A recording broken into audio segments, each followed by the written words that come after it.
Medžio kuro naudojimas Lietuvoje sparčiai auga. Beveik 1/5 visos centralizuotai tiekiamos šilumos gaunama deginant medieną.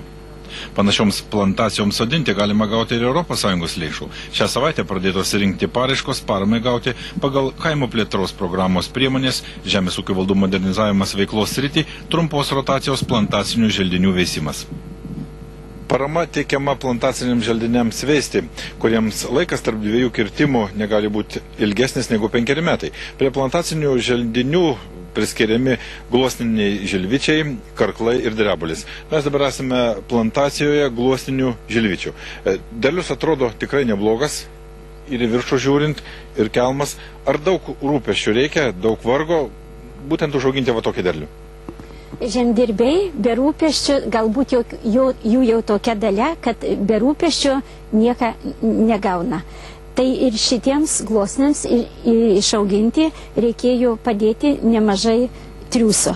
Pirmiausiai, žemdirbys turėtų žinoti, kad prieš įveikiant plantaciją reikia labai gerai įsidirbti lauką, nesekliai, o giliai ir išnaikinti ypatingai daugiametės piktžolės.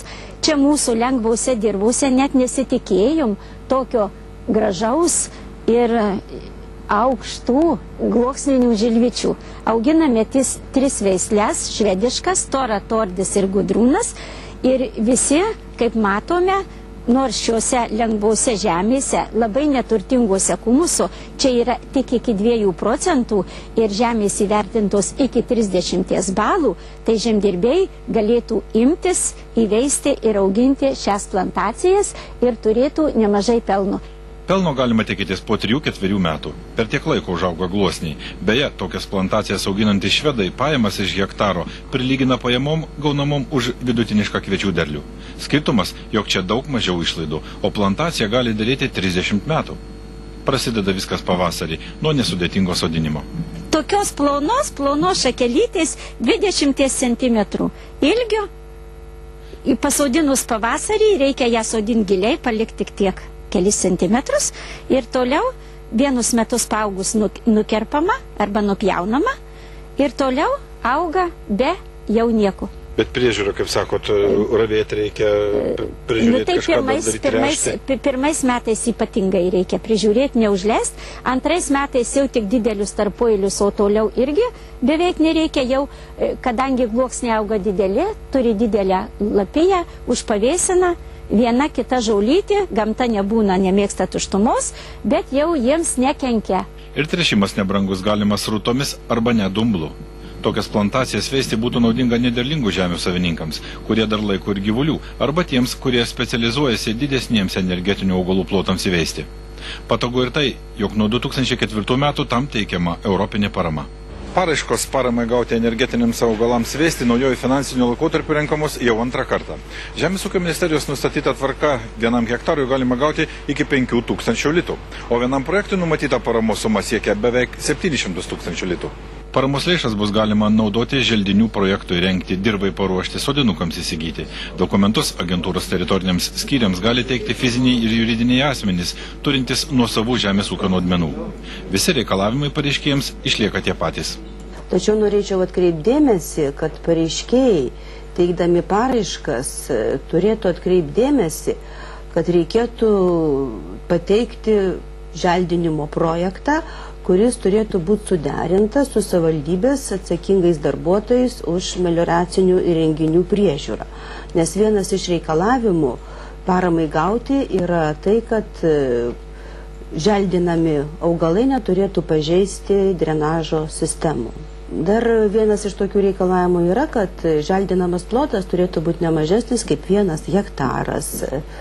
Kaip jau minėjau, parama nėra teikiama Natura 2000 teritorijose želdinti.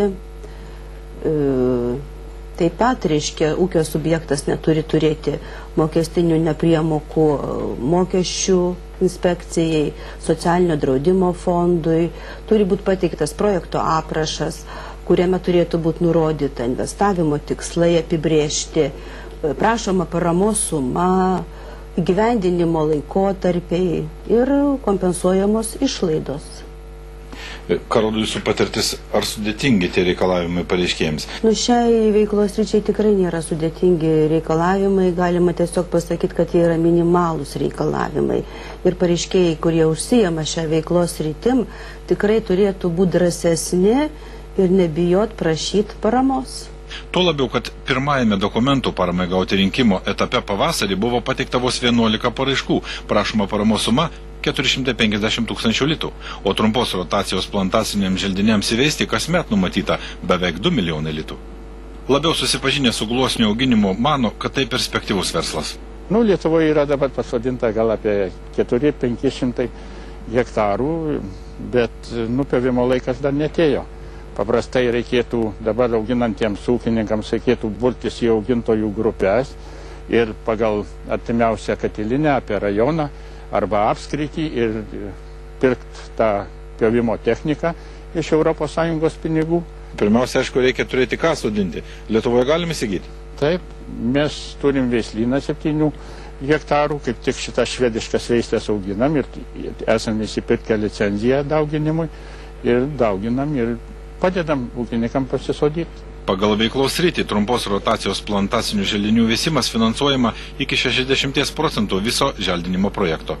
Paraiškas nacionaliniai mokėjimo agentūrai galima teikti iki gruodžio 24 dienos.